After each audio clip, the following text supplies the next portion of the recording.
ପାରଳାଖେମୁଣ୍ଡିର ଆଇନଜୀବୀଙ୍କୁ ଏସିଡ୍ ଆକ୍ରମଣ ଘଟଣାରେ ପୋଲିସ 2 ଜଣଙ୍କୁ ଗିରଫ କଲା। ପାରଳାଖେମୁଣ୍ଡି ବହୁତ ଚର୍ଚ୍ଚିତ ଆଇନଜୀବୀଙ୍କ ଉପରେ ଏସିଡ୍ ଆକ୍ରମଣ ଘଟଣାର ପର୍ଦ୍ଦାଫାଶ ହୋଇଛି।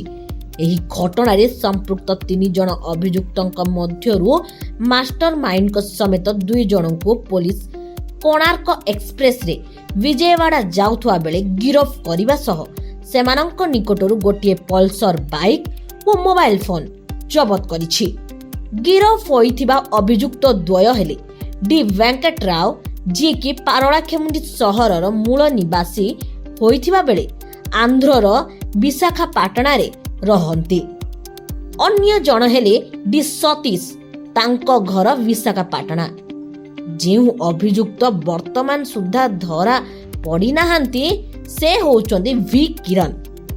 ତାଙ୍କୁ ମଧ୍ୟ ଖୁବ୍ ଶୀଘ୍ର ଧରାଯିବ ବୋଲି ଏନେଇ ପାରଳାଖେମୁଣ୍ଡି ଆଦର୍ଶ ଥାନାରେ ଅନୁଷ୍ଠିତ ହୋଇଥିବା ଏକ ସାମ୍ବାଦିକ ସମ୍ମିଳନୀରେ ଗଜପତି ଆରକ୍ଷୀ ଅଧୀକ୍ଷକ ଯତୀନ୍ଦ୍ର କୁମାର ପଣ୍ଡା ଗଣମାଧ୍ୟମକୁ ସୂଚନା ପ୍ରଦାନ କରିଛନ୍ତି। ସୂଚନାଯୋଗ୍ୟ ଯେ ଗତ ବର୍ଷ ନଭେମ୍ବର ମାସ 9 ତାରିଖ ଅପରାହ୍ନ ପ୍ରାୟ 4:30 ଘଣ୍ଟା ସମୟରେ 2 ଜଣ ଦୁର୍ବୃତ୍ତ AP31 EA 6303 ନମ୍ବର ବିଶିଷ୍ଟ ଏକ ପଲ୍ସର ବାଇକ୍ରେ ଆସି ପାରଳାଖେମୁଣ୍ଡି ଜଙ୍ଗମ ସାହିରେ ରହୁଥିବା ବରିଷ୍ଠ ଆଇନଜୀବୀ ପି ରାମାରାଓଙ୍କ ଘରେ ପହଞ୍ଚିଥିଲେ। ଡେଲିଭରି ବୟ ବୋଲି କବାଟ ବାଡ଼ାଇଥିଲେ। ଆଇନଜୀବୀ ଶ୍ରୀ ରାଓ କବାଟ ଖୋଲିବା କ୍ଷଣି ଏସିଡ୍ ତାଙ୍କ ଉପରକୁ ଫିଙ୍ଗି ଦେଇ ସେଠାରୁ ଚମ୍ପଟ ମାରିଥିଲେ, ଯାହା ଫଳରେ କି ଶ୍ରୀ ରାଓଙ୍କ ମୁହଁ, ଆଖି, ଛାତି, ପେଟ ଉପରେ ପଡ଼ିଥିଲା।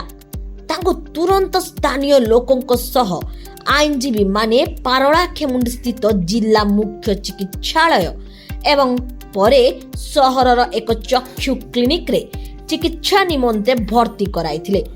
ସେଠାରେ ତାଙ୍କର ଆଖି ଗଭୀର କ୍ଷତ ହୋଇଥିବାର ଜଣାପଡ଼ିଥିଲା। ତାଙ୍କୁ ସେଠାରୁ ତୁରନ୍ତ ବିଶାଖାପାଟଣା ସ୍ଥିତ ଏକ ଘରୋଇ ହସ୍ପିଟାଲକୁ ଚିକିତ୍ସା ନିମନ୍ତେ ସ୍ଥାନାନ୍ତର କରାଯାଇଥିଲା। ସେଠାରେ ତାଙ୍କର ଗୋଟିଏ ଆଖି ସମ୍ପୂର୍ଣ୍ଣ ନଷ୍ଟ ହୋଇଯାଇଥିବାର ଜଣାପଡ଼ିଥିଲା। ବର୍ତ୍ତମାନ ସୁଦ୍ଧା ଶ୍ରୀ ରାଓ ସେଠାରେ ଚିକିତ୍ସାଧୀନ ଅବସ୍ଥାରେ ରହିଛନ୍ତି। ଏନେଇ ଆଇନଜୀବୀ ରାମକୃଷ୍ଣ ନାୟକ ପାରଳାଖେମୁଣ୍ଡି ଆଦର୍ଶ ଥାନାରେ ଏକ ମାମଲା ରୁଜୁ କରିଥିଲେ। ଉକ୍ତ ଅଭିଯୋଗକୁ ଭିତ୍ତି କରି ପାରଳାଖେମୁଣ୍ଡି ଥାନା କେସ୍ ନମ୍ବର 341/24ରେ ଏକ ମାମଲା ରୁଜୁ କରିଥିଲା। ଏହି ଘଟଣାର କୌଣସି ପ୍ରତ୍ୟକ୍ଷଦର୍ଶୀ ତଥା ସାକ୍ଷୀ ନଥିଲେ। ଅପରାଧ ଘଟାଇ ଘଟଣାସ୍ଥଳରୁ ଚମ୍ପଟ ମାରିଥିବା ସମୟରେ କିଛି ଅସ୍ପଷ୍ଟ ସିସିଟିଭି ଫୁଟେଜ, ଆଇନଜୀବୀ ପି ରାମାରାଓ ଯେଉଁ ମାମଲା ଗୁଡ଼ିକ ପରିଚାଳନା କରିଥିଲେ ତାର ରେକର୍ଡ ଏବଂ ଅତ୍ୟାଧୁନିକ ବୈଷୟିକ ଜ୍ଞାନ କୌଶଳ ସହଯୋଗରେ ଓଡ଼ିଶା ଏବଂ ଆନ୍ଧ୍ରର 5860ଟି phone number tracking, 450 call record ଆଦି ପରୀକ୍ଷା ନିରୀକ୍ଷା କରାଯାଇଥିଲା, ଯାହାକି ଅଭିଯୁକ୍ତଙ୍କୁ ଧରିବା ପାଇଁ ପୋଲିସ ପାଇଁ ବହୁ କଷ୍ଟକର ବ୍ୟାପାର ହୋଇଥିଲା। ଆଇନଜୀବୀ ଶ୍ରୀ ରାଓଙ୍କ ଉପରେ ଏସିଡ୍ ଆକ୍ରମଣର ମୁଖ୍ୟ କାରଣ ରହିଥିଲା 2005 ମସିହାର ଏକ ଆର୍ଥିକ କାରବାର ଘଟଣାକୁ ନେଇ। ସେତେବେଳେ ଡି ଭେଙ୍କଟ ରାଓ, ଯିଏକି ଜଣେ ଭାରତୀୟ ଷ୍ଟେଟ୍ ବ୍ୟାଙ୍କର ପରିଚାଳକ ଭାବେ ଆନ୍ଧ୍ରର ପୁରୁଣା ପାଟଣାରେ କାର୍ଯ୍ୟରତ ଥିଲେ। ପାରଳାଖେମୁଣ୍ଡି ସହରରେ ରହୁଥିବା ଘନିଷ୍ଠ ବନ୍ଧୁ Emma Venkat ରାମଣାଙ୍କୁ bar and restaurant ବ୍ୟବସାୟ କରିବା ନିମନ୍ତେ 31 ଲକ୍ଷ ଟଙ୍କା ହାତ ଉଧାରି ଦେଇଥିଲେ। ତେବେ ଇଞ୍ଜା ଭେଙ୍କଟ ରାମଣା ନିୟମିତ ଭାବେ କଳନ୍ତର ଦେଉଥିଲେ ସୁଦ୍ଧା ମୂଳ ଟଙ୍କା ଫେରସ୍ତ କରୁନଥିଲେ। ଯେହେତୁ ବ୍ୟବସାୟରେ କ୍ଷତିଗ୍ରସ୍ତ ହେଉଥିବାରୁ ଆର୍ଥିକ ସଂକଟର ସମ୍ମୁଖୀନ ହେଉଥିଲେ। ପୁଣି ଥରେ ବ୍ୟବସାୟ ଚଳାଇବା ନିମନ୍ତେ SBI ବ୍ୟାଙ୍କରୁ 55 ଲକ୍ଷ ଟଙ୍କା ଋଣ କରାଇଥିଲେ। ତାପରେ ଇଞ୍ଜା ଭେଙ୍କଟ ରାମଣା ଋଣ ଫେରାଇବାରେ ଖିଲାପ କରିଥିଲେ। जहा फल कि बैंक डिफल्टर भावे परिगणित करी एनएपीए घोषणा करथिले एवं तांको विरुद्ध रे मकरदमा रुजु करथिले। इंजा वेंकट रामणांक एही बैंक मकरदमा आईनजीवी पी रामाराव बुझुथिले। इंजा वेंकट रामणा व डी वेंकट राव मध्य होइथिबा समस्त चुक्तिनामार असली दस्तावेज गुड़िक आईनजीवी पी रामाराव निकट रहिथिला। उक्त असली दस्तावेज गुड़िक अभियुक्त आईनजीवी को बारंबार मागुथुले मध्य फेरस्त करुनुथुले। सेही कारणरू आक्रोश रखी एपरी एसिड आक्रमण घटाई षडयंत्र रचिथिले। अभियुक्त डी वेंकटराव विशाखापाटणार स्थानीय 2 जन अपराधी यथा भी किरण व डी सतीश को सुपारी देइथिले। एथि निमंते अपराधीଙ୍କ सह 2 लाख टंकार डील होइथिला। लक्षे टंका घटना पूर्वरु एवं घटना परे आउ लक्षे टंका देवा पाई चुक्ति होइथिला। पुलिस रो एई सफलता को नेई आईनजीवी माने आरक्षी अधीक्षकଙ୍କ समेत अन्य पुलिस अधिकारी को धन्यवाद ज्ञापन करथिले। एई सांबादिक सम्मेलन रे पारଳାଖେମୁଣ୍ଡି उपखंड आरक्षी अधीक्षक माधवानंद नायक, थाना अधिकारी प्रशांत कुमार भूपति समेत अन्य अधिकारी माने उपस्थित थिले। जमती कि आपण माने जानिछंती गत नवेम्बर 9 तारिख 2024 मसीहा अपराह्न रे जंगम साही रोथिबा अति वरिष्ठ एडवोकेट पाती रामाराव को ऊपर को 2 जन दुर्बृत्त बाइक रे आसी एसिड पकैथिले, जहाद्वारा तांकर गोटे आखि संपूर्ण नष्ट हो जाइए और आउ गोटे आखि चिकित्सा चली। या व्यतीत तांकर शरीर विभिन्न जगह एसिड जनित इंजुरी गुड़ाक जो तार चिकित्सा बर्तमान एलबी प्रसाद रे विशाखापाटना रे चिकित्सा चली। एबे भी से मेडिकल रे एडमिट रही। गत नवेम्बर 9 तारिख ठारू आज पर्यंत निरवच्छिन्न भाव में ये केस को डिटेक्ट करने पुलिस पक्षरु सबु प्रकार प्रयास जारी रही। आम बारंबार एडवोकेट जे इंजोर्ड होते कंटाक्ट रही पचरा उचरा जारी रही, किंतु से अनफॉर्चुनेटली कौन से व्यक्ति को संदेह करू नथिले केस रे। से भावु नथिले जे तांकर कई शत्रु थिबे बोली, किंतु आम टेक्नोलोजी आधार रे तदंत करने को बाध्य हलु जेतेबेले कौनसी प्रकार भर्बाल एविडेंस आमको अवेलेबल नहीं बा तांकर काहा ऊपर संदेह नहीं। तो ये परिस्थिति रे आमको बहुत कठिन परिश्रम करने को पड़ता। आमर 2टी टीम गठन कराइथिला। गोटे टीम रे एसडीपी और आईआईसी परिचालना करथिले गोटे टीम को, एवं आ गोटे टेक्नोलोजी आधार रे तदंत को सपोर्ट दवा पई साइबर सेल से माने तांको काम जारी रखथिले। परिशेष रे आमे ये केस को डिटेक्ट करिछु एवं यार मुख्य षड्यंत्रकारी वेंकट राव को गिरफ्त करिछु। आंध्र प्रदेश कृष्णा जिलूर तांको गिरफ्त करा जायछि गत रात्रि। एवं सी जो सुपारी दे पठेइथिले 2 जन व्यक्ति को बाइक रे जो 2 जन आस्थिले, बाइक पछरे बसुआ युवक जे कि एडवोकेट को ऊपर को एसिड माड़ करथिले तांको मध्य गिरफ्त करिवार सक्षम होइछु। तांको ना डी सतीश। ई 2 जन को गिरफ्त कला परे आमे इंटरोगेशन या जानिबा को पाइलु 2005 मसीह रे जो मुख्य षड्यंत्रकारी वेंकट राव स्टेट बैंक रो मैनेजर भाव में काम करुले पाथपट्टनम एसबीआई ब्रांच रे। सेठी थिला बेले से पारଳାଖେମୁଣ୍ଡି जनेक बस मालिक को 31 लाख टंका उधार स्वरूप देइथिले। से बस मालिक गोटे बार एवं रेस्टोरेंट निजे चलेबा पई ए टंका तांकटू नेइथिले, किंतु परवर्ती समय तांकर लॉस होबा कारणरू से बार रेस्टोरेंट बंद हो जाइथिला एवं ताकू पुणी थरे रिनोवेट करी आउ थरे भल भाव में चलेबा बा अन्य काहा को हस्तांतर करबा पई से बस मालिक पुणी थरे अप्रोच करथिले ए षड्यंत्रकारी को। एवं षड्यंत्रकारी मध्य देखिले जे निजर 31 लाख टंका जेहेतु से बस मालिक फेरई पारुनांती ତାଙ୍କୁ କୌଣସି ଜାଗାରୁ ଲୋନ୍ କରିଦେଲେ ହୁଏତ ସେ ନିଜ ପଇସା ଫେରି ପାଇବେ। ତେଣୁ ପୁଣି ସେ 55 ଲକ୍ଷ ଟଙ୍କା ପାରଲାଖେମୁଣ୍ଡି ଷ୍ଟେଟ୍ ବ୍ୟାଙ୍କରୁ ଲୋନ୍ କରାଇ ଦେଇଥିଲେ ସେ ବସ୍ ମାଲିକଙ୍କୁ।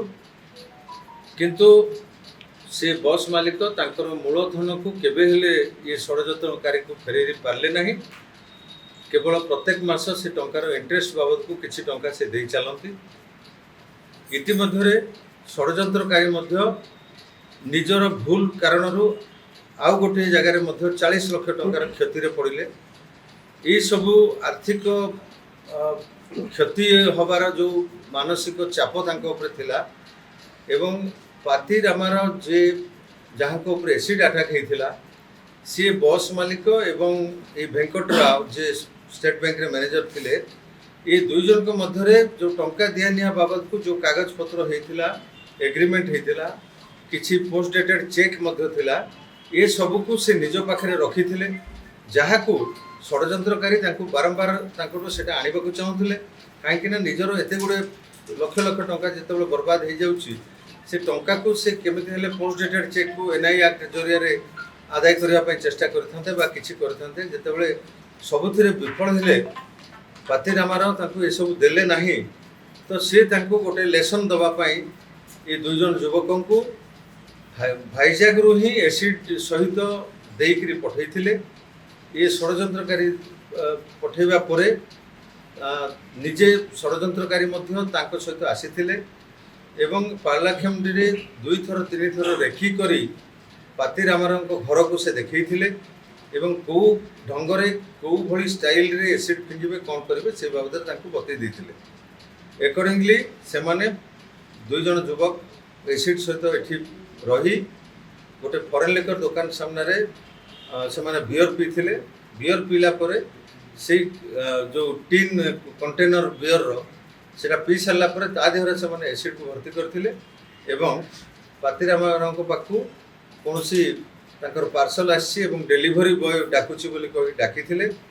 ସେ ଯେତେବେଳେ ଦୁଆର ମୁହଁକୁ ଆସିଥିଲେ ସେତେବେଳେ ସେ ଏସିଡ୍ ପକାଇଥିଲେ। ତେବେ ଆମେ ଏ ଘଟଣାରେ ସମ୍ପୂର୍ଣ୍ଣ ଭାବରେ ସଫଳତାର ସହିତ କେସ୍କୁ ଡିଟେକ୍ଟ କରାଯାଇଛି। ଗଜପତି ଜିଲ୍ଲା ଭଳି ଗୋଟେ ଶାନ୍ତ ଜିଲ୍ଲାରେ ଏଇଭଳି ଘଟଣା ଚାଞ୍ଚଲ୍ୟ ସୃଷ୍ଟି କରିଥିଲା ଏବଂ ଲୋକମାନଙ୍କ ଭିତରେ ବିଶେଷ କରି ଆଡ଼ଭୋକେଟ୍ ବନ୍ଧୁମାନେ ଅତ୍ୟନ୍ତ ମ୍ରିୟମାଣ ହୋଇପଡ଼ିଥିଲେ ଏବଂ ତାଙ୍କର ଆଇନ ଉପରେ ମଧ୍ୟ ଭରସା ତୁଟି ଯାଉଥିଲା। କିନ୍ତୁ ଆମେ ତାଙ୍କୁ ଭରସା ଦେଇଥିଲୁ ଯେ ଆସାମୀଙ୍କୁ ଆମେ ନିଶ୍ଚିତ ଆସାମୀ ପାଖରେ ପହଞ୍ଚି ପାରିବୁ, ଆସାମୀକୁ ଧରିପାରିବୁ ଏବଂ ଆଜି ଆମର ଯେଉଁ 2ଟି ଟିମ୍ ବିଶେଷ କରି ଇନ୍ସପେକ୍ଟର ପାରଲାଖେମୁଣ୍ଡିଙ୍କ ନେତୃତ୍ୱରେ ଟିମ୍ ଆନ୍ଧ୍ରପ୍ରଦେଶର ବିଭିନ୍ନ ଜାଗାକୁ 800-900 କିଲୋମିଟର ଲେଖାଏଁ ଗୋଟେ ଗୋଟେ ଦିନରେ ଜର୍ଣ୍ଣି କରିଛନ୍ତି। ସେ ଅକ୍ଳାନ୍ତ ପରିଶ୍ରମ କରିବା ସହିତ ଏବଂ ତାଙ୍କୁ ସାଇବର ସେଲ୍ରୁ ସପୋର୍ଟ ଦିଆଯାଉଥିଲା, ଯାହାଦ୍ୱାରା ଆମେ ସଫଳତାର ସହିତ କେସ୍କୁ ଡିଟେକ୍ଟ କରିଛୁ। ସାର୍ ଆମର ଆଡ଼ଭୋକେଟ୍ ତ ଆପଣ ଯେଉଁ କହିଲେ ଯେଉଁ ଷ୍ଟେଟମେଣ୍ଟ ଦେଲେ, ଇଏ ହୋଟେଲ ମାଲିକ, ଇଏ ବସ୍ ମାଲିକ ପ୍ଲସ୍ ସେ ଷଡ଼ଯନ୍ତ୍ର ତାଙ୍କର ଲିଙ୍କ୍ ଥିଲା, ମାନେ ଆମର ଆଡ଼ଭୋକେଟ୍ ସାର୍ଙ୍କର ସେଥିରେ ଭୂମିକା କ'ଣ ଥିଲା, ସେ କ'ଣ କରୁଥିଲେ? ନାଇଁ, ଆଡ଼ଭୋକେଟ୍ଙ୍କର ଅତି ନିକଟତର ବନ୍ଧୁ ହେଉଛନ୍ତି ସେ ବସ୍ ମାଲିକ, ଯେଉଁଥିପାଇଁ ସିଏ ଚାହୁଁଥିଲେ ଯେ ୟାର ଯେହେତୁ ବାର୍ ରେଷ୍ଟୁରାଣ୍ଟରେ ଲସ୍ ହେଇଯାଇଛି, ଇଏ ବର୍ତ୍ତମାନ ପଇସା ଦେବା କାପାସିଟିରେ ନାହିଁ, ତେଣୁ ସେ ଉଭୟଙ୍କ ଭିତରେ ଷଡ଼ଯନ୍ତ୍ରକାରୀ ଓ ବସ୍ ମାଲିକ ଭିତରେ ଯେଉଁ ହେଇଥିଲା ଏଗ୍ରିମେଣ୍ଟ ଏବଂ ସେ ଯେଉଁ ଚେକ୍ ଫେକ୍ ଅନ୍ୟାନ୍ୟ କିଛି ଥିଲା, ସେ ସମସ୍ତ ଅରିଜିନାଲ ଡକୁମେଣ୍ଟକୁ ପାତି ରାମାରାଓ ନିଜ ପାଖରେ ରଖିଥିଲେ, ଯେଉଁଟାକି ସେ ଷଡ଼ଯନ୍ତ୍ରକାରୀ ଭେଙ୍କଟ ରାଓ ଯେତେବେଳେ ତାଙ୍କୁ ମାଗିଛନ୍ତି ସେ ତାଙ୍କୁ ଦେଇନାହାନ୍ତି। ଭେଙ୍କଟ ରାଓଙ୍କର ଅରିଜିନାଲି ଘର ମଧ୍ୟ ପାରଲାଖେମୁଣ୍ଡିରେ, ସିଏ ବର୍ତ୍ତମାନ ସେଟେଲ୍ ହେଇଛନ୍ତି ଭାଇଜାଗରେ। ତାଙ୍କର ଶେଷ ପୋଷ୍ଟିଂ ନିକଟରେ ମାନେ ଲାଷ୍ଟ ଏଇଠି ପାଥପାଟଣରୁ ଗଲା ପରେ ସେ ଭାଇଜାଗ SBIରେ ଚାକିରି କରୁଥିଲା ବେଳେ ରିଟାୟାର୍ଡ କରିଛନ୍ତି, ପ୍ରାୟ 2 ବର୍ଷ ତଳେ ରିଟାୟାର୍ଡ କରିଛନ୍ତି। ସାର୍ ଏଇ ଯେଉଁ ସମ୍ପୃକ୍ତ ବସ୍ ମାଲିକ, এই ଘଟଣାରେ ସମ୍ପୃକ୍ତ ବସ୍ ମାଲିକଙ୍କର କିଛି ସମ୍ପୃକ୍ତି ଏବେ ଯାହା ଆମର ତଦନ୍ତରୁ ଆମେ ଜାଣିବାକୁ ପାଉଛୁ, ବସ୍ ମାଲିକଙ୍କର ଏଇଭଳି ଘଟଣା ଘଟାଇବାରେ କୌଣସି ସମ୍ପୃକ୍ତି ନାହିଁ। ତଥାପି ଆମର ତଦନ୍ତ ଜାରି ରହିଛି। ଯଦି ଏଥିରେ ଷଡ଼ଯନ୍ତ୍ର ତାଙ୍କର ଥିବାର କୌଣସି ବି ପ୍ରମାଣ ମିଳିବ, ତାଙ୍କୁ ମଧ୍ୟ ଆଇନ ପରିସରକୁ ଆଣିବୁ। ଆଉ କିଛି ଲୋକ ଅଛନ୍ତି? ନାଇଁ, ଏବେ ସୁଦ୍ଧା ତଦନ୍ତରେ ଆମେ ପୁରା କ୍ଲିଅର ଅଛୁ ଯେ ଏଇ ଭେଙ୍କଟ ରାଓ ଯେ ଏକ୍ସ SBI ମ୍ୟାନେଜର ଏବଂ 2 ଜଣ ଲୋକ ଯିଏକି ଆସିକି ଏସିଡ୍ ପକାଇଥିଲେ, ये कांड ये 3 जन मध्य सीमित अच्छे अन्य अन्य जन अभियुक्त को गिरफ्त कराଯାଇଛି। जो युवकटी बाइक चलैकी आसीथिला जे एसिड पकेबा युवक को सांगरे आनीथिला ताको आमे लोकेट कर सालुने बहुत जल्दी हम ताको धरि ତ ସେମାନଙ୍କ ପ୍ରତି କ'ଣ ରିକଭରି କରାଗଲା? ତାଙ୍କ ପାଖରୁ ଆମେ ତାଙ୍କର ଏସିଡ୍ ଯେତେବେଳେ ପଡ଼ିଲା ପରେ ଯେ ଏସିଡ୍ ଫିଙ୍ଗିଥିଲେ ତାଙ୍କ ନିଜ ହାତରେ ମଧ୍ୟ ଏସିଡ୍ ପଡ଼ିକି ଇଞ୍ଜୁରି ହେଇଛି ଆଉ ସେ ବାବଦରେ ସେ ମଧ୍ୟ ରଖିଥିବା ଗୋଟେ ପ୍ରମାଣ ଆମର ହାତକୁ ଲାଗିଛି ଗୋଟେ ବଳିଷ୍ଠ ପ୍ରମାଣ ଆମେ ସେଥିରେ ପାଇଛୁ ତାପରେ ସେ ନିଜ ହାତକୁ ମଧ୍ୟ ଏସିଡ୍ ପଡ଼ିଲା ପରେ ଦେହ ପଛ ଆଡ଼କୁ ହାତ ନେଇକରି ଯେତେବେଳେ ପୋଛି ଦେଇଥିଲେ ତାଙ୍କ ଦେହ ପଛରେ ମଧ୍ୟ ସାର୍ଟ ପଡ଼ିବା ସହିତ ଏସିଡ୍ ମଧ୍ୟ ଲାଗିକରି ପଡ଼ିଛି या व्यतीत बहु टेक्निकल एविडेंस आम पाखे अवेलेबल अच्छी यथेष्ट प्रमाण अच्छे समस्त प्रमाण बलिष्ठ प्रमाण विरुद्ध रही এটা बहुत ये घटना गोटे